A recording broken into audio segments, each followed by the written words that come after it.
ఉన్న బీజేపీ నాయకులకు గుర్తు చేయదలుచుకున్న మీడియా మిత్రులారా, మీ పాత వార్తలను తిరిగేయండి. 2014 డాక్టర్ నాగన్ జనార్దన్ రెడ్డి గారు మహబూబ్నగర్ ఎంపీగా నిలబడ్డప్పుడు ఇదే గడ్డ మీద నుంచి నరేంద్ర మోడీ గారు పాలమూరు రంగారెడ్డి ఎత్తిపోతల పథకానికి జాతీయ హోదా ఇస్తాని మాట ఇచ్చిండు. 10 ఏళ్ళైనా ఎందుకు మోడీ జాతీయ హోదా ఇవ్వలేదు? పాలమూరు ప్రజలకు ఇచ్చిన మాట నిలబెట్టుకొని మోసం చేసిన మోడీకి ఆయన తరఫున ఓట్లు అడగడానికి వీళ్ళకి అర్హత ఉందా అని నేను అడుగుతున్నా. అందుకే ఇవాళ ఎవరు వచ్చినా ఏం అడిగినా ఏమి చెప్పినా నా వేదిక మీద ఉన్న ఎమ్మెల్యేలకు నేను సూచన చేయదలుచుకున్నా. మొన్న మీకు వచ్చిన దానికంటే మెజారిటీ పెరగాలి.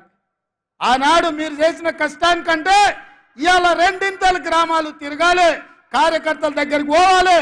రేపు ఇచ్చే ఇండ్లైనా పెన్షన్లైనా గ్యాస్ సిలిండర్ అయినా ఉచిత కరెంట్ అయినా ఏదైనా ఇందిరమ్మ కమిటీల ద్వారానే కార్యకర్తల్ని ముందల పెట్టి సంక్షేమ పథకాలు అమలు చేస్తాం. ఇంటింటికి వెళ్ళండి, తలుపు తలుపు తట్టండి, ప్రతి గుండెకు చేరండి.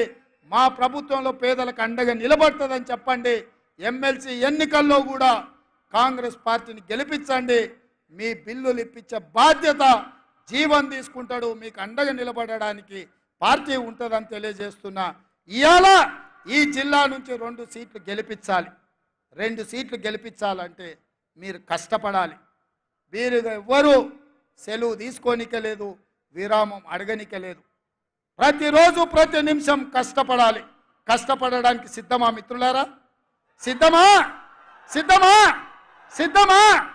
పాలమూరులో బీఆర్ఎస్ బీజేపీని బొంద పెడతామా? బొంద పెడతామా? బొంద పెడతామా? అన్నోళ్ళందరూ చేతులు పైకెత్తండి మిత్రులారా. గీడున్న మీడియా మిత్రులు ఎత్తుతలేరా? మీకు చేతులేవానే? రేపు మీకు కూడా మంచి చేసేది మేమే కదా, మీ ఇండ్ల పట్టాలు ఇవ్వాల్సింది మేమే కదా. గాడ ఆయన రవికుమార్ చేయటం ఊపుతున్నాడు. అందరు చేతులు పైకెత్తండి, దించొద్దు. జై కాంగ్రెస్, జై జై కాంగ్రెస్.